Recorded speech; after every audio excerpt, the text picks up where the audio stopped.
Kumush qishning yorqin belgisi bo'lib, bugun yurtimiz qorga burkanmoqda. Qor bilan birga sovuq havo oqimi ham mamlakatimiz hududiga kirib kelmoqda. Bu esa yurtdoshlarimizdan ehtiyotkorlik choralarini ko'rishni talab etadi. Yog'ayotgan qor transport vositalarining harakatlanishiga ham ta'sir ko'rsatishi mumkin.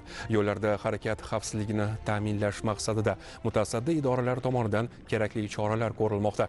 Yo'llarni qordan tozalash, transport vositalarining beto'xtov harakatini ta'minlash maqsadida barcha tumanlarda shtablar tashkil etilib, joylarda qor tozalash uskunalari yordamida maxsus brigadalar tomonidan ushbu ishlar ijrosiga kirishildi.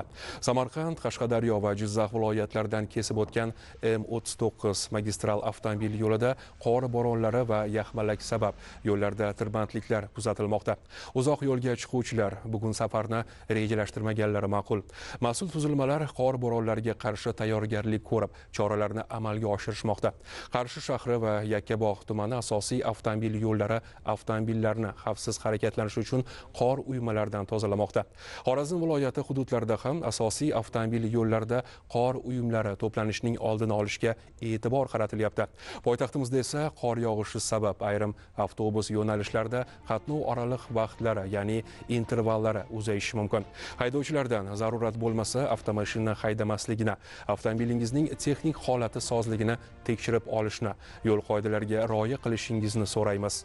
Uylarni isitishda noqonuniy qo'lbola isitish vositalaridan foydalanmang. Is gazidan ehtiyot bo'ling.